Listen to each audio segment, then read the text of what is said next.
Before we begin today, I want to take a moment to acknowledge that this story involves a real person whose life was taken far too soon. Lily James was only 21 years old when she was murdered, and her family and friends continue to grieve her loss. This episode is dedicated to honoring her memory and examining the systemic failures that allowed this tragedy to happen.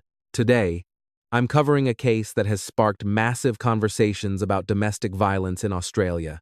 And honestly, these are conversations that need to happen globally.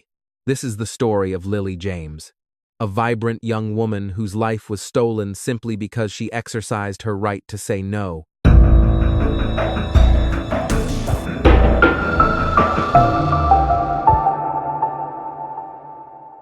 Lily Ann James was born on May 21st, 2002, in Sydney, Australia. She grew up in Sans Souci, a beautiful coastal suburb south of Sydney, with her parents, Peta and Jamie, and her brother Max. And if you've ever seen pictures of this area, you know it's absolutely stunning. Clear blue waters, gorgeous beaches, the kind of place that seems almost idyllic for raising a family. From the very beginning, Lily was full of life. Her parents describe her as someone who lived every single day to the fullest. She had this magnetic, energetic personality that just drew people to her. Her grandmother, Barbara, who was extremely close with Lily, said she was special in a way that's hard to put into words. She just had this light about her. Lily was also incredibly loyal, the kind of friend who would drop everything to help you, who would go out of her way to make your day better. Her mom, Peta, said Lily was a bit nosy, which honestly, I think a lot of us can relate to. She was curious about people, interested in their lives, always wanting to know how everyone was doing. Growing up, Lily attended Dennebank, an all-girls school near her home. She was a natural athlete and competed in both swimming and dancing throughout her teenage years. These weren't just hobbies for her. She was genuinely talented and passionate about both.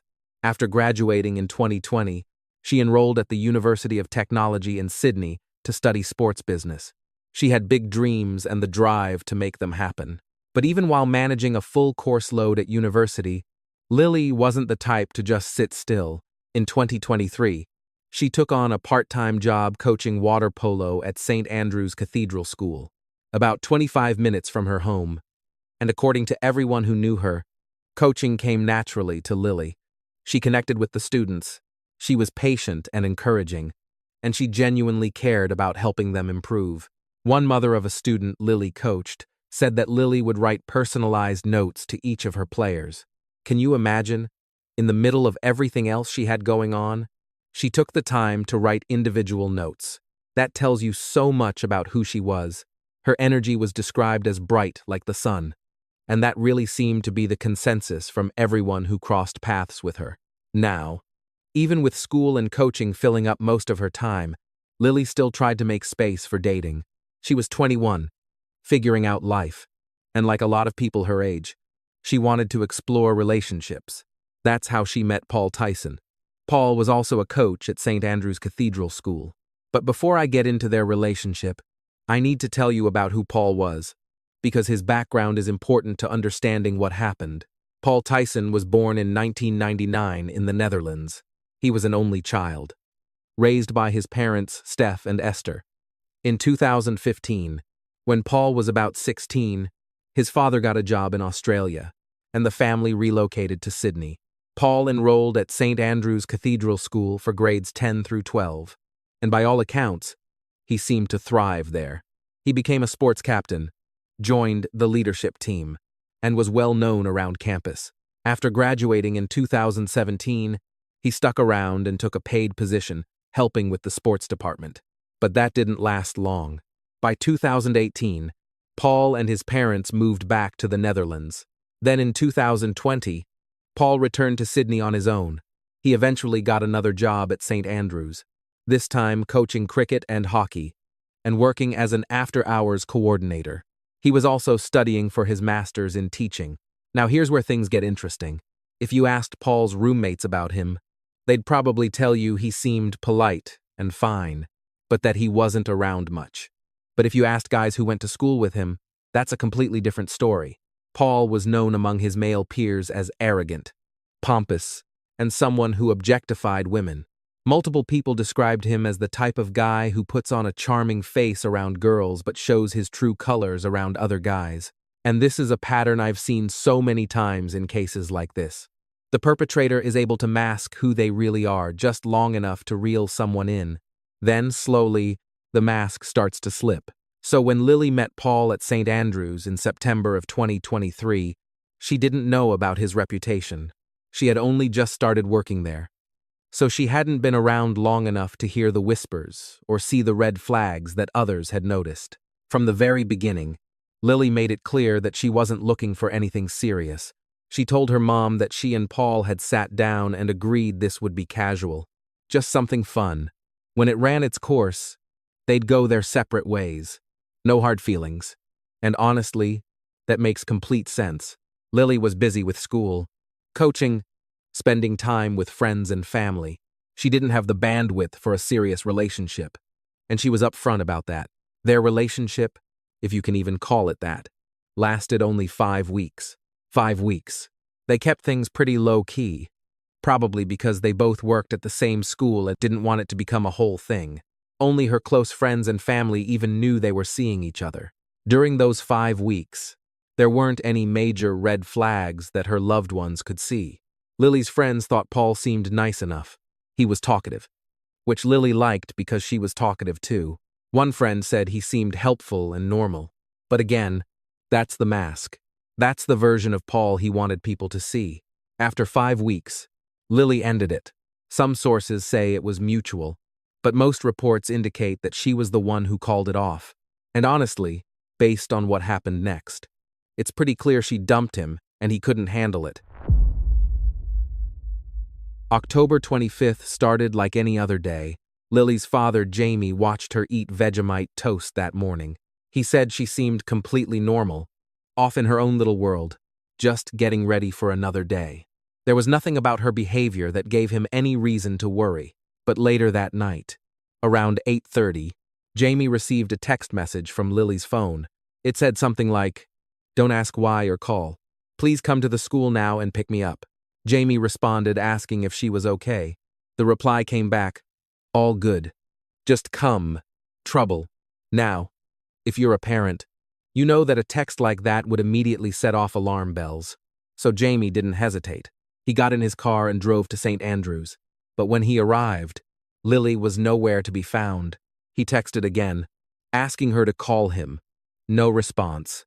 He went to her desk area, thinking maybe she was finishing something up. Her bag was there. Her pass was there. But Lily wasn't.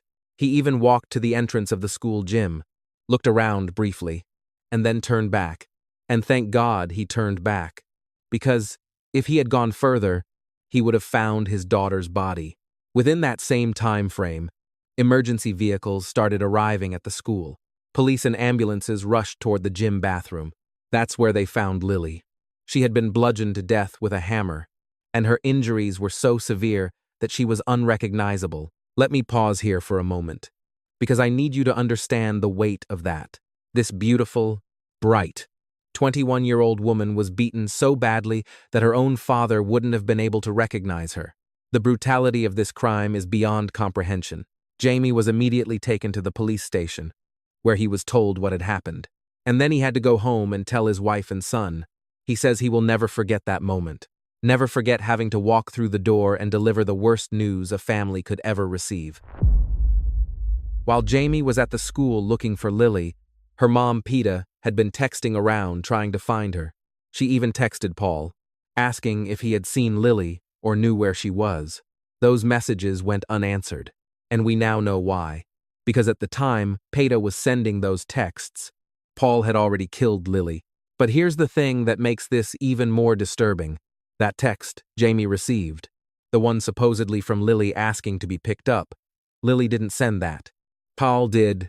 He used her phone after he murdered her to text her father.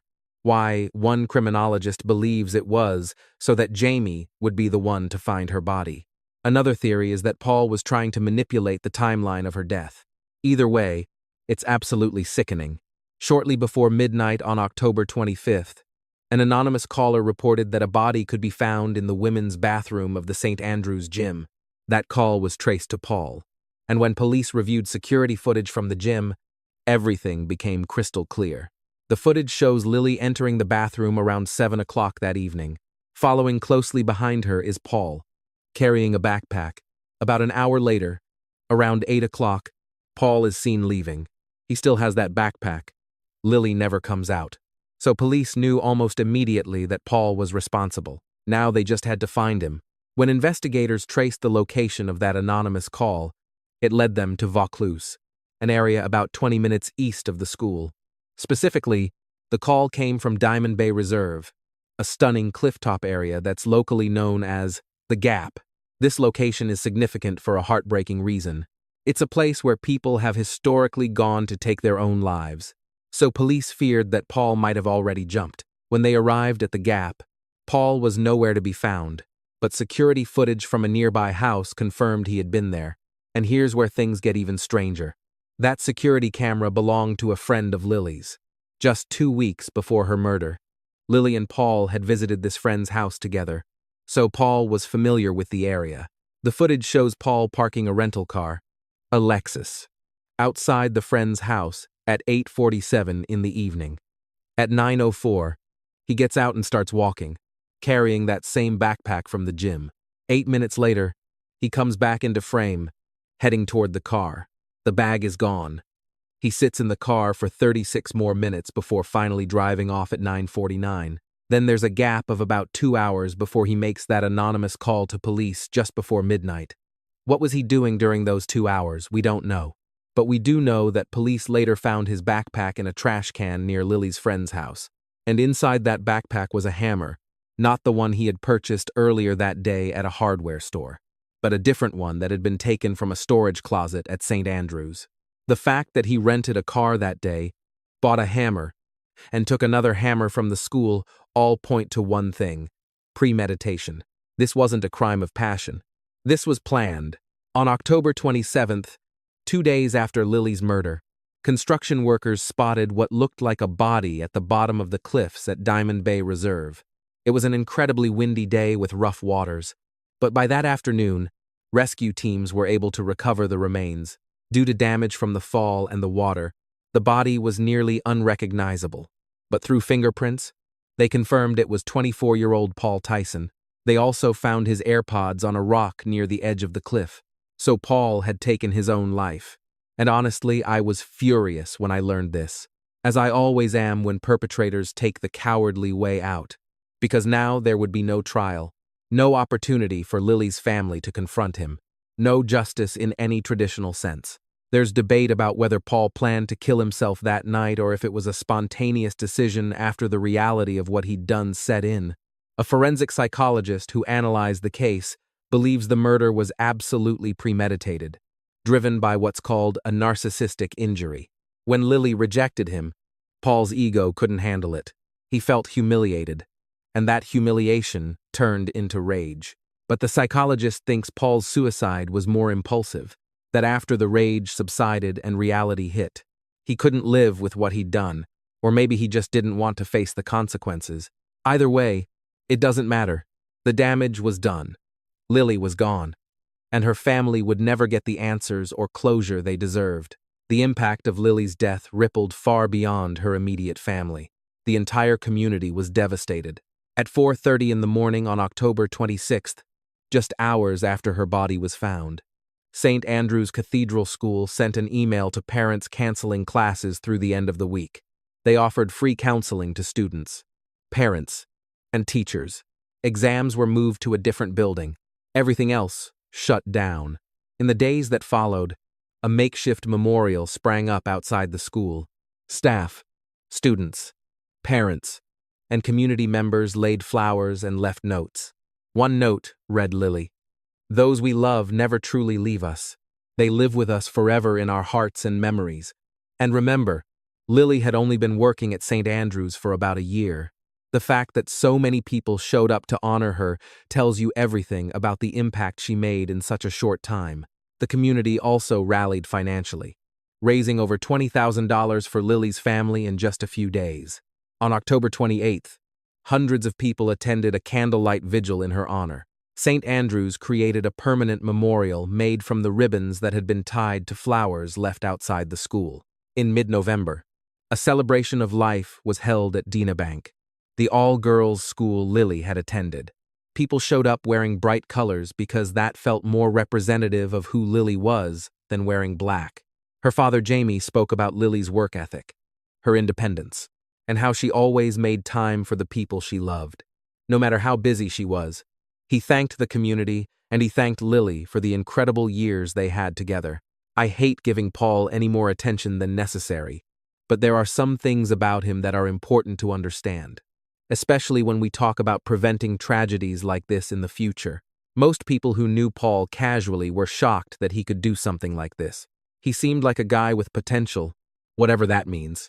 But the people who really knew him, especially guys who went to school with him, saw through the act. One of Paul's ex-girlfriends, who has remained anonymous for safety reasons, said that when she heard about Lily's murder, she immediately knew Paul was responsible. She said it could have easily been her. When she tried to break up with Paul, he begged her to keep dating him. When she refused, he punched a tree. She asked him why he did that, and he said, "Because I can't punch the one thing I want to." She literally ran away from him because she feared for her safety. And it didn't stop there. The next 2 mornings, Paul showed up outside her house, just standing there, waiting. Her father had to chase him down the street to get him to leave. She described him as looking deranged, like he was having some kind of episode. This is the real Paul, not the charming, helpful coach that some people saw. The real Paul was obsessive, controlling, and dangerous. And Lily saw that side of him. That's why she ended things after only 5 weeks. In the aftermath of Lily's death, there's been a lot of important conversation about violence against women, and specifically, the epidemic of domestic violence in Australia. Here's a statistic that should shock you.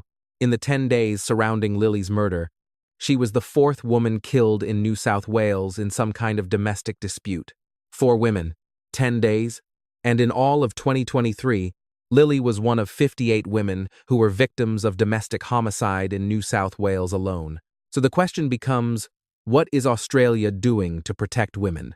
And according to many advocates, the answer is not enough. Now, I'm not just coming for Australia here. This is happening everywhere. In the United States, an average of 3 women are killed by intimate partners every single day. The UK, Canada, countries all over the world are grappling with this crisis. But when we look specifically at Australia, despite efforts to implement prevention plans and increase resources for victims, women continue to die. In 2022, Australia introduced a national plan to end violence against women and children. The plan includes improving police responses, creating more emergency housing, increasing trauma support, and more. But clearly, it's not working fast enough. One thing that frustrates me deeply is how often the burden of safety is placed on women. We're told to be careful walking alone at night, to watch our drinks, to take self-defense classes, and listen. Those are important skills. I'm not saying women shouldn't learn to protect themselves, but why is the focus always on what women should do to avoid being killed, instead of on what men should do to not kill? Lily's father, Jamie, has been vocal about ending the narrative that domestic violence is complicated. He says we need to uncomplicate it, because calling it complicated discourages people from trying to understand and address it. Lily's mother, Peta, believes we need to teach children, especially boys, how to handle rejection, and I couldn't agree more. Rejection is a part of life. You don't always get what you want. You can't force someone to stay in a relationship with you. These are lessons that need to be learned early and reinforced constantly. Now I need to talk about St. Andrews Cathedral School, because there are some serious questions about whether they did enough to protect their staff. Lily's parents are pursuing legal action against the school for gross negligence and breach of duty of care. They argue that a school that charges tens of thousands of dollars in tuition should absolutely have security measures in place to protect staff and students who work after hours. There's no excuse for not having nighttime security. And then there's the issue of the principal's response. Shortly after Lily's death, the principal sent out a newsletter to the school community. And what he wrote was absolutely appalling. He said, and I quote, "He was not a monster. Rather, in the last 5 hours of his life, he committed a monstrous act, which was in complete contradiction to what everyone who knew him observed in the rest of his short life." He also said, "The young man concerned was, in everybody's estimation, an absolute delight." I'm sorry, what? An absolute delight. This is a man who brutally murdered a young woman in your school's bathroom, and your response is to defend his character. The principal went on to theorize about what might have caused Paul to do this. He suggested maybe it was a psychotic episode, or maybe it was because of pornography, saying that some young men see sexualized violence on screen and then act it out in real life. The audacity, the complete lack of judgment. This is exactly the kind of attitude that protects perpetrators and blames everything except the person who made the choice to commit violence. People were rightfully furious. This is a perfect example of how boys are constantly protected from the consequences of their actions. Blame the porn. Blame mental illness. Blame anything except the person who chose to pick up a hammer and end someone's life. The principal did eventually issue an apology, saying that context was important and his words were taken the wrong way. But I don't see how there's any other way to take those words. There's no context that makes it okay to describe a murderer as an absolute delight days after he killed someone. To the school's credit, they did tear down the bathroom where Lily was killed. But that's the bare minimum. More needs to be done to ensure the safety of everyone on that campus. I want to end this episode by bringing the focus back to Lily, because that's what matters most. She didn't deserve what happened to her. No one does. Lily's family describes living in a constant state of grief and anger. Her mother, Peta, spends almost every day in Lily's room, which they've kept exactly as she left it. One of the things Peta misses most is hearing her daughter's voice. They don't have many recordings of Lily speaking, and that's something that haunts her. Both Peta and Jamie have said they can't forgive Paul, and I completely understand that what he did was monstrous. The fact that he texted Lily's father pretending to be her, potentially hoping that Jamie would be the one to find her body, adds a layer of cruelty that's almost incomprehensible. Lily's friends have said they're scared to date now. They're afraid of ending up in a situation like this. And that breaks my heart. Being young, exploring relationships, meeting new people. Those should be exciting parts of life. The fact that women have to live in fear of being killed for saying no is unacceptable. I wish I had answers. I wish I knew how to fix this epidemic of violence against women. But what I do know is that we need to keep having these conversations. We need to hold perpetrators accountable. We need to stop making excuses for violent behavior. We need to teach young people about healthy relationships and handling rejection. And we need to believe women when they say they're afraid. Lily James was a bright, talented, kind young woman who had her entire life ahead of her. She deserved to graduate university, to continue coaching and inspiring young athletes, to spend decades more with her family and friends. Instead, her life was stolen by someone who couldn't accept that she didn't want to be with him. The world is dimmer without Lily's light, but her memory lives on in everyone who knew and loved her. And, hopefully, her story will spark the kind of change that prevents another family from experiencing this kind of devastating loss. Lily Ann James. Lily was a beloved daughter, sister, granddaughter, and friend. She was a dedicated student at the University of Technology, Sydney, studying sports business, and a passionate water polo coach at St. Andrews Cathedral School. Those who knew Lily describe her as vibrant, loyal, kind, and full of life. She had an infectious energy that brightened every room she entered. Lily lived every day to the fullest. She was the kind of person who wrote personalized notes to her students, who made time for her loved ones no matter how busy she was, and who approached life with curiosity and joy. Her grandmother Barbara said Lily was special in a way that's hard to put into words. Lily's life was stolen far too soon, but her impact on this world will never fade.